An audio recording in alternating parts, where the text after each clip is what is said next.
In a world where news flies around every minute, you need the ability to relate and connect with what matters and stay up to date.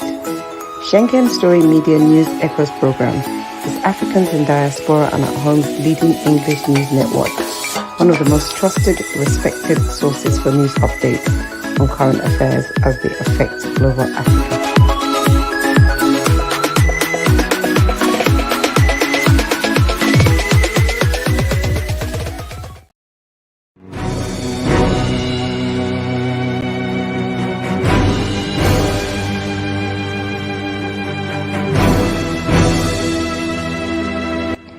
Looking for the right answers to hard and sometimes confusing global events? Look no further. SSM's team brings unique perspectives from across the globe. Our in-depth independent reporting is to make you better understand the world as we evolve. Hello, viewers around the world. Good day to you. My name is Mark Godwin Iwejuwa, and we're here on our Friday News Echoes World Affairs. It is beautiful Friday here in Milan, Italy, on this 28th day of June 2024. And I'm excited to have my colleagues and coordinators in different parts of the world. Yes, our man, Ogbeni Olayinka Raji, you are welcome. I know you're tied up in one activity out there, but how are you? Yes. Good morning. Good morning, Mr. Mark. I'm glad to be here today. I'm out of town now. I'm somewhere in Ibadan attending to a burial service. But this program is too important for me to miss. Thank you. And you are very important for us. You are very important for us to do a program without. We want you at all points in time. So you're welcome. Yes. So good. Yeah. Good. Yes. Thank you. All right, Raji. So we're here, Raji, and a lot is happening. Raji, if you look at me, I'm red-eye shots all around me. You know why? Because we had to stay awake and follow the this historic Biden-Trump debate. We had to follow it well. We had to listen. We had to watch. And so, you know, the time difference with America and Europe. Yes, you have that about 7 hours difference. So while it was 9 o'clock in Atlanta, where that event was held, we were doing early morning. It was about 3-4 o'clock a.m. in the morning in Europe, Western Europe. Okay, Raji, you're welcome. So we're happy to stay awake. We're happy to be tuned in to world occurrences because we're doing this for our viewers, and we want to do more. As our diva from Lagos, Nigeria, Diva BD Nana joins us. BD, you're welcome. Thank you, Massive Mike. Good morning. Raji, good morning. Our viewers, thanks for joining us again today. Nice. Good morning, guys. Okay. Let's not waste much time. A lot of fast breaking news also coming in. It's good you guys are at your different corners there. We're hearing some news from Nigeria, from Africa, from Europe, everywhere. Well, let me begin with the one a little bit close to me. There's a European country called Slovakia. Slovakia yesterday had a train and a bus accident. Train and bus collided, and as at now, they say 6 people are dead, and about 5 to 7 people have been reportedly injured following that crash. So it's a crash in a city in the east of Slovakia, and 6 people so far, but maybe the numbers might increase as time goes on. Slovakia, Europe. So also from Europe, we heard that the European Union leaders, the European Commission, Brussels, are nominating. There's a woman there that is like the Commission leader, the Commission chairperson. We call her von der Leyen from Germany. Now, what we're hearing this morning is all the various country representative wants her to continue another second term of 5 years for EU Brussels. So EU top job has been opened again to von der Leyen, the woman that sits as the current chairperson for European leaders, European Commission. So they want her to continue another 5-year term. And this is what we were hearing early this morning. So also the news of Kenya and the riots. I think you guys will give us update on that too. BD and Raji, Kenya riot is still going on even when the president said he's agreeing to some of the terms. Raji, what's happening? Kenya is still boiling.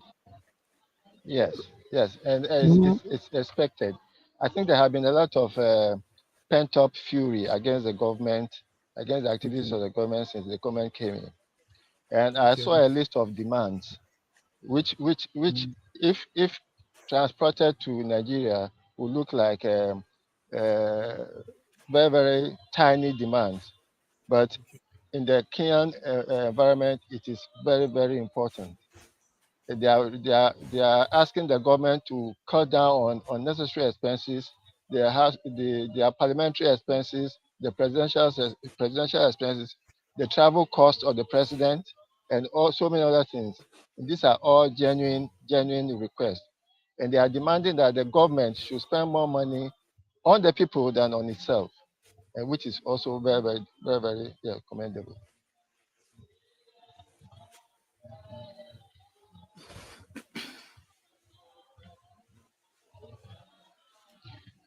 I can't hear you. You are on mute. Unmute yourself. Yes. Sorry there. Sorry for that. So I'm saying that. But in all of this, several people have died, as the report is giving us, and unfortunate. Thousands of people have also joined that movement. And as of Tuesday, as of Wednesday, a lot of the protesters were really hell bent on continuing. They are not satisfied with what is happening in their country. And what we also had is Zimbabwe.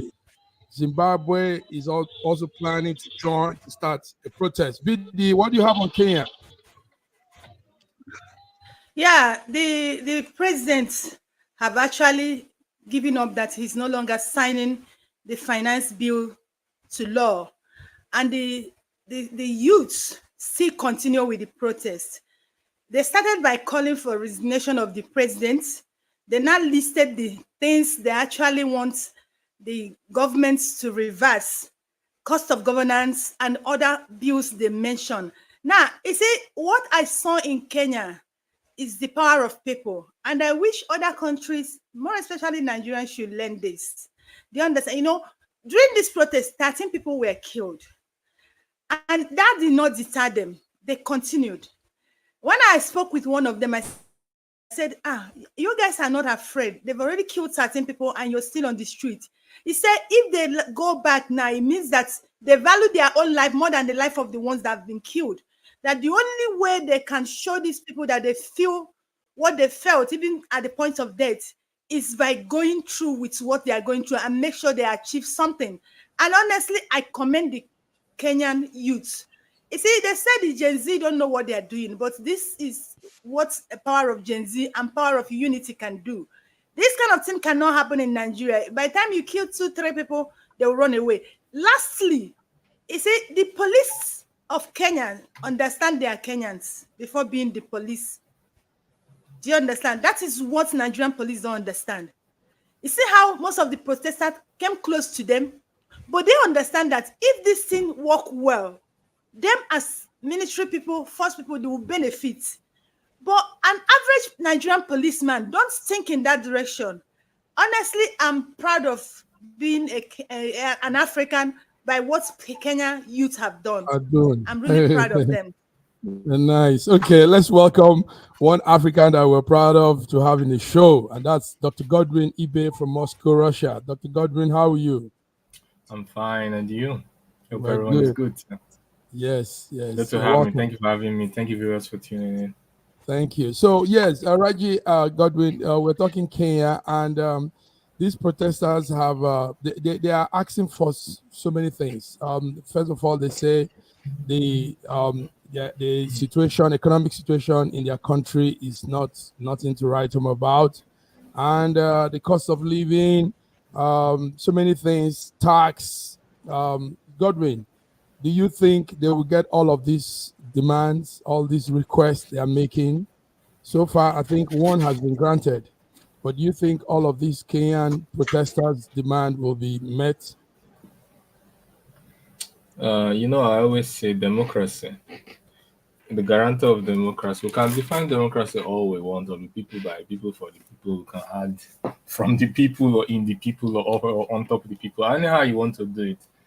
I mean, no matter how many times you add people into it, the guarantor of democracy is actually the army. If you get the army on your side, where they are unwilling to shoot protesters, they are unwilling to commit crimes, and they respect the law, then they can allow you to protest in peace or probably get away with what you want. And the fact is that whatever message they're selling was resonating with the security apparatus, and that's a fact. So it has gotten to the stage where not only them were suffering, but even those civilians who are part of the security apparatus. And that's one of the reasons why I also tell Nigerians, when I make statements like this, like it sounds like as if I'm not empathizing enough. I really empathize. I mean, and I think Nigerians have suffered much more than we should ever dream of suffering. But when that suffering transcends tribalism, transcends party politics, transcends all sorts of division, then the security apparatus will have no option but to be on the side of the civilians, because every issue that those civilians are talking is strikes back at home. And that's what we are seeing in that place. And obviously, if they know what they want and they really have the whole backing of security apparatus, they will get not only that, but they will get every single thing they want. It's them who hold the key and the leverage.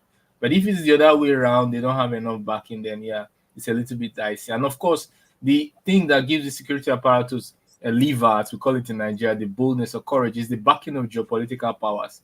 Yes. For example, when US says, we won't sanction, you can do what you want, don't worry, you can deal with those civilians the way you want, we won't sanction you. Then they'll do what they want. But if the US says, please, it's not our decision, Russia saying, no, we want to listen to people, then the security understands that they won't get away with crimes. That's it. Nice. Said this so well. So this is it, viewers. Kenya is still out there protesting. The youths, the Gen Z, like they call them, thousands of them are moving on the streets. They are asking, they say they are dissatisfied with the current economic situation. They are dissatisfied with government policies and their tax on them and all of it. So we're watching, but we don't want them to be killed. We don't want this killing. That's what we don't want. Raji, go ahead. Raji, you want to say something? The Kenya situation shows you that Kenya has found, the Kenyans have been able to convert their country into a nation. And therefore, there's hardly any division between the people. But in Nigeria, Nigeria is a balkanized country. And we are nowhere near being national, because there's no national ethos that guides us. And therefore, every nationality in this country sees itself as different from the other. And therefore, there's hardly any demonstration that you are going to have that will unite everybody. You see, even those who are suffering more, fighting you because they think that you are destabilizing their relationship with the government, which seems to be which seems to give them some succor, and that your demonstration is going to deprive them from reaching that succor. So until we transform into a nation, there's nothing that any demonstration could achieve for us. I totally agree with Raji. Okay. I totally agree with Raji. But now, if you look at what happened in Kenya, it's not like they don't have the division thing. it's actually the youth that started this. The youth took the first bold step. If you remember, there was a time their parliaments walked out to join them. If you remember, the youths were united. They were focused. They have a purpose, and they were driving it with everything in them. Do you understand? But what is Nigerian youth doing? They are the one ending the tribal war, the criticism, the division. That is what Nigerian youths are doing. They are helping their old father, their old mother to carry the beef they were having even before they were born, even before their mothers and their father were born. The Kenyans did not see that. That's actually why they're achieving what they're achieving. So I think it's shame to us, young Nigerians. I'm telling you. Interestingly, sorry, BD, you don't agree with me. You didn't say you agree with me. You don't agree with me, or you... No. You said it all. Of course, you actually said it all. You actually said it all. No. I say, what you said is actually what I was saying before you came, but you expanded it in a more well-focused way. I said it that they were able to achieve that because the police were not shooting. If the police were shooting them, that's the end. 50 or 100. You talk about the youth. The reason I'm saying is because we're saying that we're actually saying the same thing. And that's why I'm poking fun at you. Yeah. But the youth you're talking about, the youths are all of different tribes, different parties, but they allow the suffering. This is common language. Yes, it transcends all those differences, and that's what I've been saying from Adam in this program. That when our suffering reach the point where it transcends all our differences, there will be no more he's from my side, he's from this side. I want to ask one question. Maybe probably you guys should answer me. You see this hunger we're talking about, Nigerian youths are actually feeling it. But I don't know why. Yes. The tribal, the religion is still surpasses their hunger. I'm telling you, they are feeling it, they are hungry now. But in midst of that hungry, they are still defending their tribe, they are still defending their religion. Why is it so? I'm telling you. There's a level of cognitive dissonance. Where even as they see that they are suffering. Look, when you go throughout the whole of the north, the Almajiris are suffering so wickedly. And yet they find it difficult to rise up against their overlords, the Fulanis who have been suppressing them. And meanwhile, when they come down to the north, to the south, and the south are on a demonstration, they won't join us. Have you ever seen any demonstration starting in Abuja? You can't. They all start the demonstration in Lagos because that's where they have the critical mass to join the demonstration.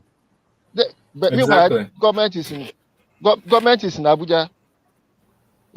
So there's no way because the center of the demonstration has shifted from the center of power, and therefore power doesn't feel it. And that is why we should also learn to stop focusing on individual. We always like to attack individual instead of focusing on policies. Individuals, yes. When we have passed that, this thing, one of the symptoms, one of the signs that we have passed, we have suffered enough to pass party politics is when we start talking about policies and not person. We start saying like this, either based on, it doesn't matter who it is, but this meritocracy, the policies and the results, the return on investment. When we start speaking along those lines, it will be certainly clear that we've gone beyond party politics. Yes. Just the simple. Good. A single case. Sorry. Good. Okay. Go ahead. Just one point before. A single case is this Lagos Calabar Coastal Road, where government is budgeting 15 trillion naira. 15 trillion for a road, and yet if you see the insults I've gotten, curses from people who believe that it is an infrastructure, it is a good investment. What is investment in road? What is the investment in there? There's no returns on investment on road, even if we are tolling the road. But what do you mean no return on investment on road? I mean on this particular project, it's a waste, but you mean on road in general as a principle? What are you trying to say? No, you see, a country a state cannot go on borrowing money to build roads. Okay. To build a road. You can't borrow money to build roads because it is a but bloody it depends way. on the percentage of GDP and on your debt to GDP ratio. If It's you're able to sum how many all percent of your income is going to those debt. all those Not in economic this terms situation of fail Nigeria.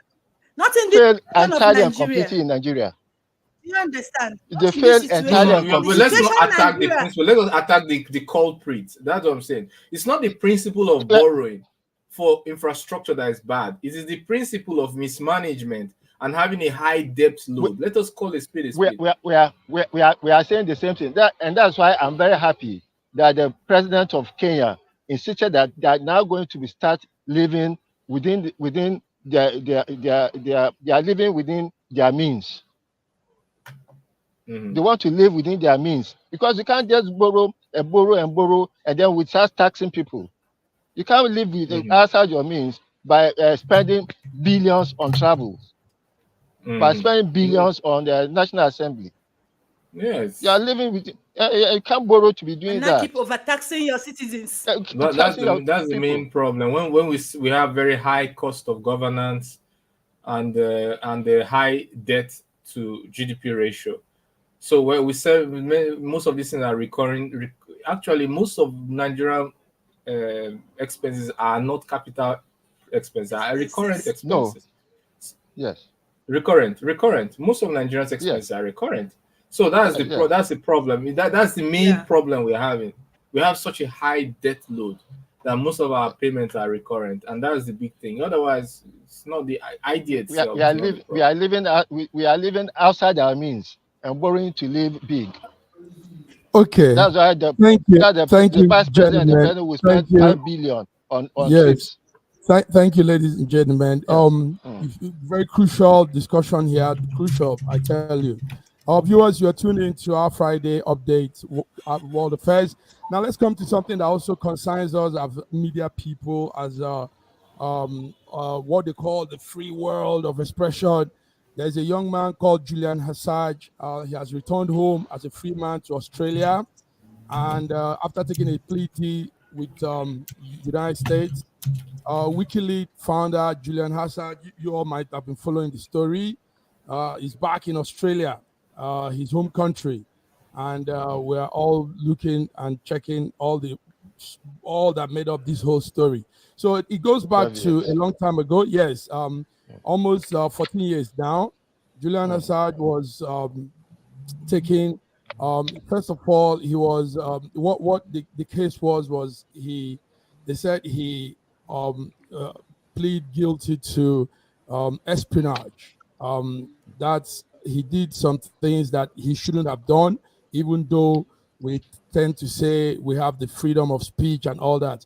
So his whistleblower website opened up a lot, leaked up so many confidential articles alongside an army intelligence officer, that's Chelsea Manning. Then they opened up a lot of things about the Iraq and Afghanistan war and posted it on their website. Years later, he was taken in. But today, as of today, he has pleaded guilty to some of those charges, and he has struck a plea deal with America. And now he's a free man after 12 years of battle to be extradited to the United States on that plea deal. So I'm trying to bring up some images here. So this is it. I don't know if you guys are all following those stories. Sorry, this is what is happening in the international scene concerning Julian Assange, the WikiLeaks founder. So Godwin, I know you used to talk about this man, and you've said a lot about him. What do you have? What's your update on this whole story? You know, all his allegations, most of them about the intelligence agencies, turned out to be true, as we know today. Just like many, and that's what's important. That's the issue of silencing voices that don't go against the mainstream, especially when they are constructive and for the public interest, not destructive, not personality attacks, but basically for the interest of the public. silencing those voices is a danger to our progress, because more often than not, they turn out to be true. We saw it with COVID-19, by the way. We all know, okay, we agree that vaccines are generally good for humanity. In of they've helped, but we did not speak a lot about the money the pharma company and their desire, due to their monetary interest, could hide some information or promote the ones that they want promoted at the expense of a more efficient one. And one of those things we saw was the fact that even after taking the vaccine, you could spread the virus. This was silenced all through the lockdown period.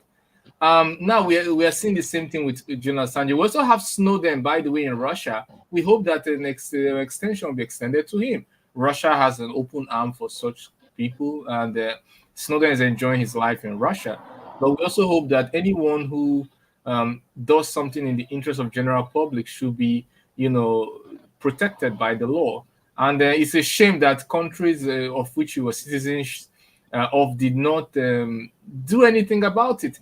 Especially the fact that in the UK you cannot, it's not citizen of UK by the way, but in the UK you cannot keep somebody without trial for such long. But because at the behest of US request, the law was bended and to please. Well, honestly, I think it's not.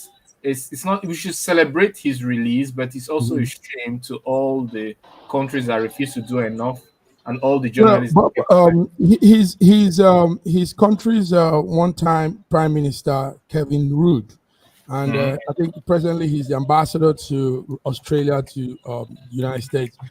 He did a lot. He facilitated a lot in this issue, negotiated with America, and in fact, he's also standing as one of those as a shorty for him. So also take note that the Australian government as a country came up also and stood for him. They gave the flight even that was used to take him out of UK to the different islands he went to take the plea deal. So his country has done their part, but one thing is you can't also really do some of what he did. I mean, yes, it's free speech, free world, but you can't just come and be giving out that informations on some, classified informations like that. I mean, nobody does that. We as individuals have our classified informations that you keep to yourself. So talk less of countries and in that context. So well, he's a free man now. Raji, what do you say about I think what he tried to expose is the capacity of government to monitor you without your knowledge, to monitor everything you do, including how you breathe, the concubines you have, the secret deeds, anything you do. And it is also a breach of a person's freedom. And therefore, that's what it is. In fact, every equipment that you have now, every equipment you have, even your phone, is spying on you. It is what the government is doing. And that is what he actually tried to reveal. And then you see, with the way things are now, the knowledge is now being deposited in a single space, which is the cyberspace, in the clouds. And therefore, all these repositories have a system of trying to withdraw certain knowledge that they don't want to be general. Your opinion is now being monitored, is now being warped. And if you say anything on social media that even if it is true that the social media perspective thinks otherwise, you will be blocked. So we are now going through serious restrictions. And these are all the things that Assange and Snowden were trying to let us know, that the government is after you. And let me add something to what you just said. Concerning what you just said now, he showed not just the government monitoring, but the influence of government over the so-called independent big tech, independent fact checkers. Yes. And how do I put it? He also kind of gave credence to the idea of the stages of repression. The first repression they give you is a warning, a kind warning.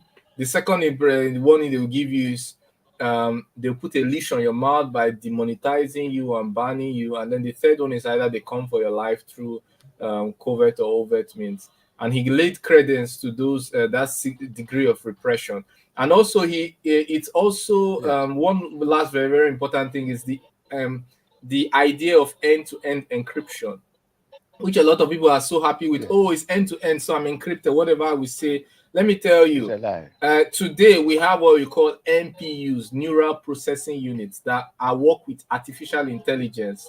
So they can scan what you do even before they're encrypted on your phone, like this Windows record that was recalled back. They anticipate your effort, and to anticipate your effort, they preemptively monitor you and notice what you want to do and even suggest what you should do. So the end-to-end encryption right now is dying away because of this era of artificial intelligence and the neural processing units that are local on the device. End-to-end encryption thing, to be honest with you, we've been... I'm coming. We've been programmers. We know it's all fallacy. It's all to just give people, users, confidence that they are safe. But all those talk of end-to-end, all that, blah, blah, blah, it's not. I mean, anybody can do anything as long as they have the back end of any handles. They have the access to the back end. So all those talk is just confidence. Build confidence on users and make them feel relaxed, and also more people coming to that space. Just one more thing. Do you think that those people at Zuckerberg and Google and all those things, they started those things on their own? There is a background security apparatus that has the facility to do all these end-to-end encryption things and give you the impression that you are safe. And then they now offload this thing to these other agents, essentially agents. And you see that most of them are connected to the Zionist regime. Okay, yes, Billy, go ahead. Question I want to ask. Go ahead. Go ahead. Want to hear you. Bidi, sorry, Bidi. I say what I don't understand is that when it comes to, it's okay, no problem. When it comes to government, it becomes a classified document. But when it comes to in people, they have free access. Do you understand, to people's document information? That's what I don't understand. Now, my question to Julia is this: is it a kind of manipulation? Because over the years he has been saying he's not guilty, but this time around, is it because he now accepted how he was guilty? That was why he was released. And the kind of welcoming attention I expected they should give him, they did not give it to him. Those are the things I don't really understand. Imagine if he was coming from Russia. Imagine if he was coming from Russia. Yeah, let's go on a small break, guys. We'll come on this talk discussion again. Viewers, let's go on a short break. You're tuning into SSF Friday World Affairs. Thank you guys for being here. Let's go and come back. Thank you.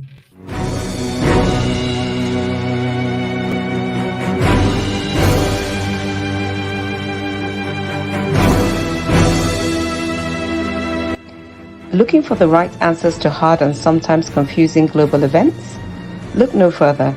SSM's team brings unique perspectives from across the globe. Our in-depth independent reporting is to make you better understand the world as we evolve.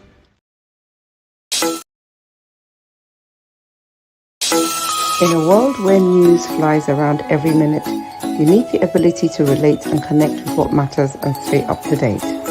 Schengen Story Media News Echoes program is Africans in Diaspora and at Home's leading English news network, one of the most trusted, respected sources for news updates on current affairs as they affect global Africa.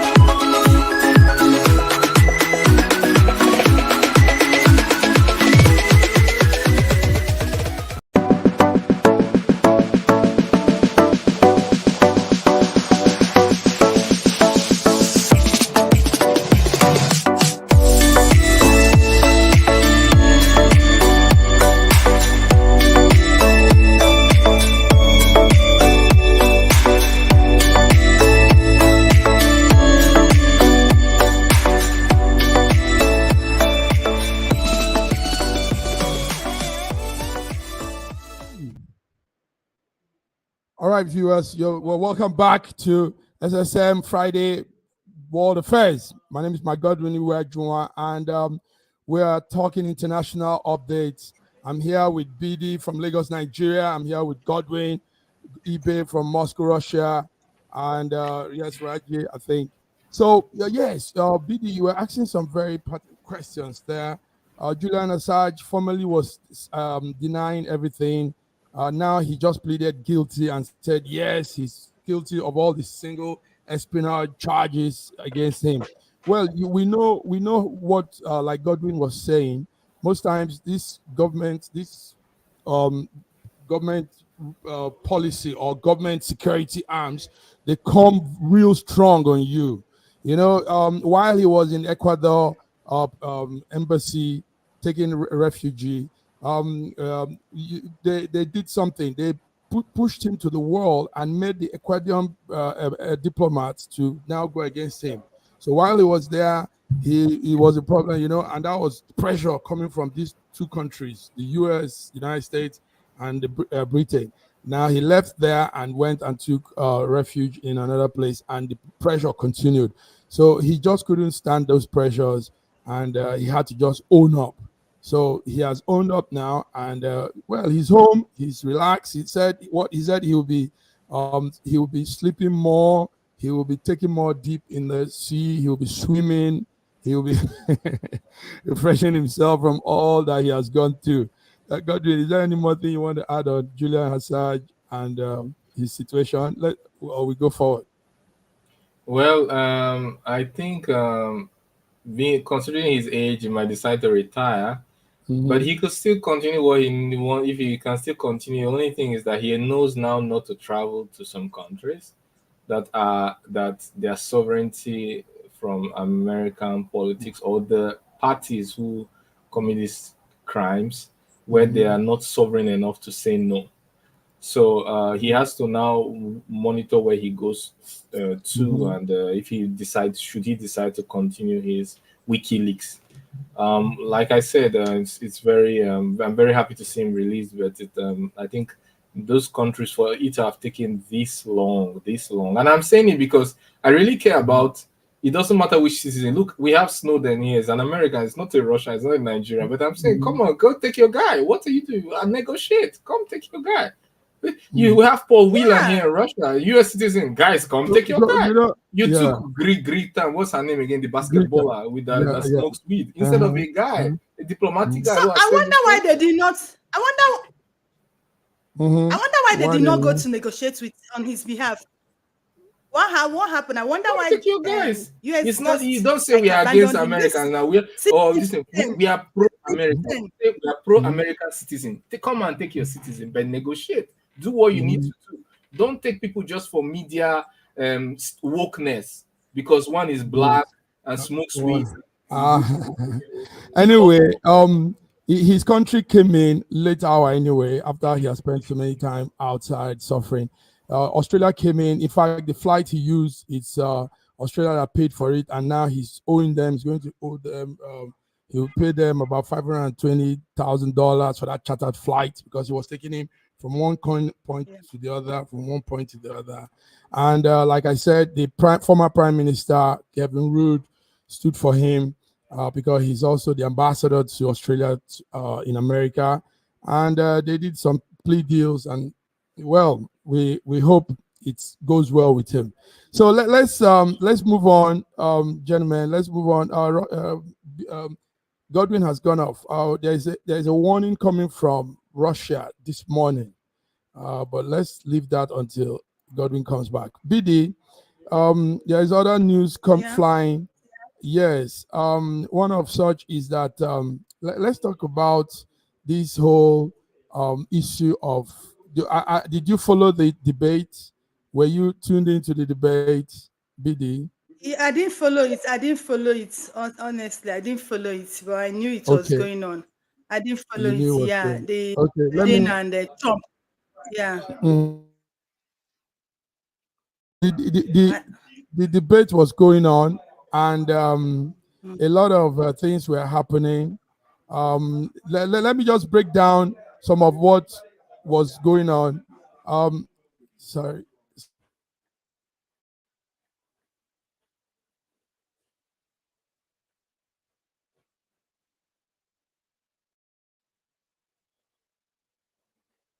Let me give some rundown of what was happening. First of all, with what I saw, BD, Biden's performance was very weak. Biden's performance was very weak. He didn't pull. He was galloping with some of his questions, some of the answers, and a lot of people agree that he's too old to serve another 4-year term. So incoherent in his he was so incoherent in his speech. Yes. I noticed it.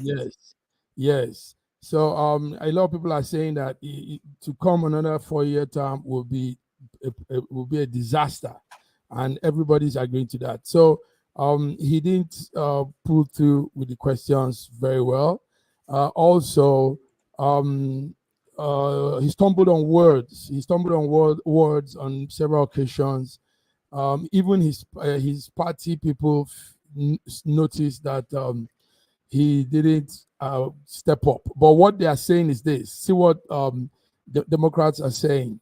They are saying that his performance, the physical performance of what he has done in governance matters. That it's not what he says in a debate that they should take as evidence. But I don't know how that can be, because you are what you say. So if you can't give well-defined explanation to what you're coming to do, then it might be hard to also do it. Anyway, that's what we had from the debate this morning. Biden didn't pull through as much. His performance was low. 81-year-old man, and now people are speculating that he might need to step aside in favor of another candidate so that he can the Democrats can pull through. So it wasn't a very powerful performance. On Trump's side, Trump was more, the issue around him was more of his hush pop, the hush scandal, and all that story around his integrity. So, but on a one-on-one question answering of response, we think Trump did better compared to Biden. So that's it. That's how it's been with the presidential election, the presidential debate. Take note that this whole thing will come to an end by, I think that will be in October. The American presidential election comes up in sometime in October this year. And the debate also, there will be a second round of the debate by September. Yes, a second round of debate by September, and election will be by November the 5th. So that's it. That's what we're following, viewers. If you're still connected to us, we're talking situation in the American presidential debate that was held in Atlanta yesterday, Friday. This morning, it was the timing for Europe was morning, but it was 9 p.m. Atlanta time yesterday. So yes, let's move on to other things. We are hearing news of there's a news. This one is technology news now, viewers. There's a news on the what you call the ISS, international. Let me get the photos well. The International Space Station will be bringing its operation to an end, and the contract has been given to Elon Musk. NASA's Elon Musk company is going to dismantle the International Space Station by the time it comes to an end very soon. So for those of us that don't know, the International Space Station is where astronauts stay, where they live while they are out there, out in space. That operation has been, that particular ISS have been on since 2020, 2000, and now it's time to disengage and dismantle the whole project. So US and Russia leads that project, but it's time to remove the whole machine and bring in other arrangements. So NASA will be controlling that. NASA SpaceX will be disengaging the whole system. Engineers say the laboratory will remain structured together, but the plan is to put in place a new setting, something very different from what we have now. And they've also said that when they disengage, this whole thing you see on the screen there will fall back to planet Earth. And you can trust they've done it, that it will fall into the Pacific Ocean. So it will be coming on anybody's head. So that's the news. ISS is coming to an end, and Elon Musk's SpaceX company will be handling the disengagement procedure. So yes, I'm trying to see what we have here as breaking news.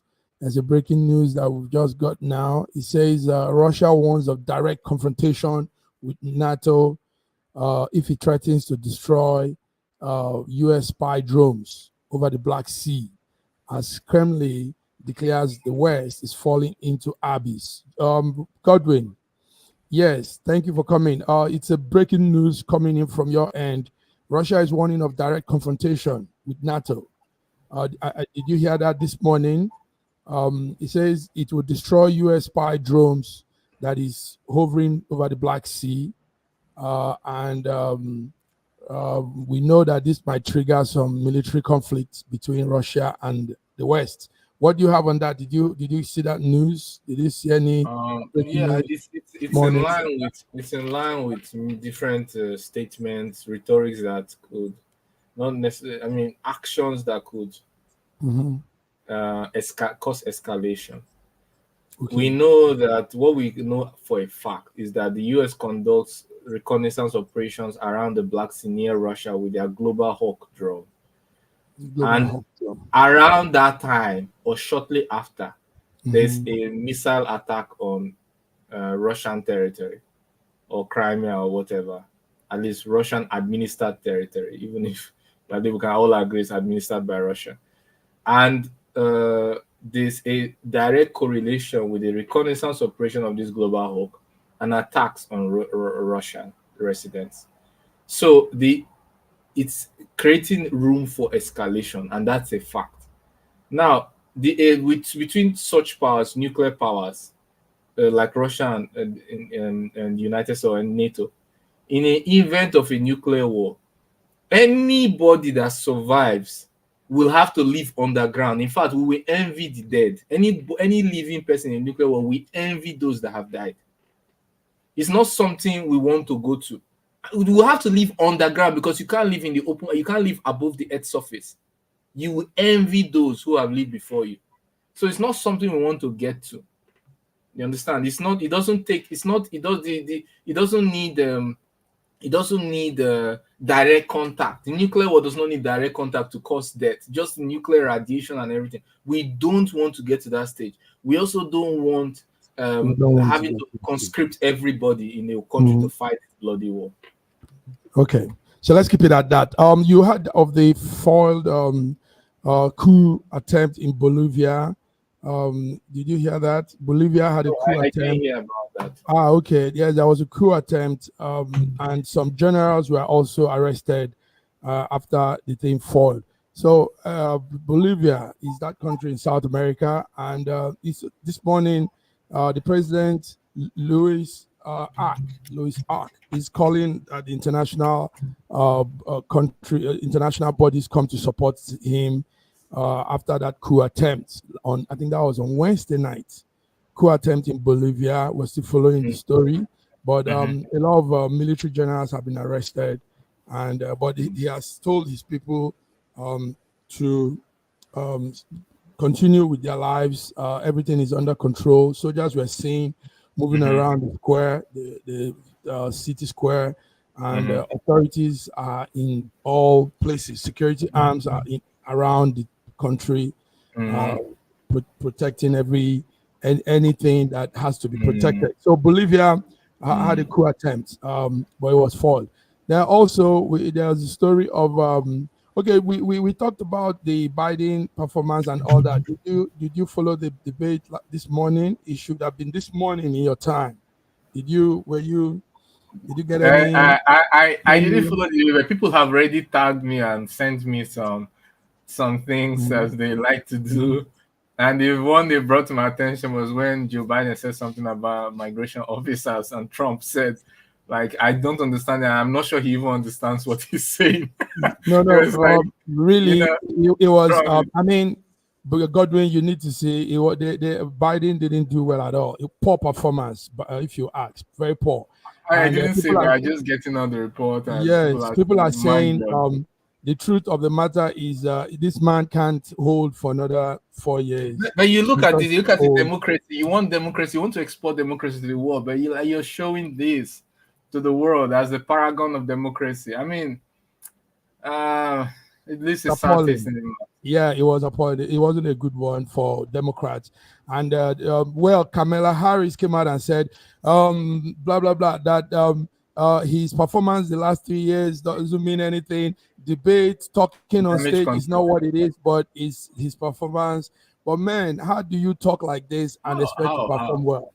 I mean, like you have to have some. I mean, even if we understand party politics, but there's a level of glariness on your face, right? In your face. And then you look at this and you say, come on, we have to admit something. We have to control something. We have to meet somewhere. But the Democrats are saying that you cannot at this stage say everything is fine with him upstairs. You can't at this stage. No, things are not fine. It was not too good. White House has also brought out a statement saying that yes, he stumbled on some words on several occasions. He trailed off on some of the questions. But I mean, Godwin, I mean, if you look at me, I had some red eye because I had to stay awake to watch. I didn't see anything impressive. You know, it wasn't. And Trump capitalized on it, right? Like. Yes, Trump. Sure, like I'm not even sure. Well, he was controlled. Trump was controlled. There was this controlling of the mic, so he couldn't say much except the questions he had to say. Because if he uses his time, everybody had that 2 minutes. If he uses his time to begin to criticize, it was leashed. So he was controlled. So, but I know backstage they will be laughing. Republicans will laugh their head off now, and they say, "Look at that! Look at this." Godwin, it wasn't a good one at all. I will take our time to see that. I hope viewers will too, but unfortunately, that's what we see today. Yeah. And it's just caricature. Yes. Okay, Godwin. We have to go now because yes, we've been awake all day trying to come to this from the broadcast at the debate, and we're here. But it's been nice hanging out with you. Thank you for coming. It's been nice giving the updates. Please check on the news for us, the Bolivian news, and the update from your end on what could happen. Putin is saying America should take that spy drone off their Black Sea, and we don't want anything. So give us update as we come next time. Thank you for coming. All right, viewers, this is it. SSM Friday World Affairs. It's coming straight from the American presidential debate, and we've come here. We thought staying awake might get some real good update to give, but I mean, we don't. one way ride. All right, Godwin. Thank you for coming. So, viewers, till we come again next week, have a beautiful weekend. Bye bye. All right.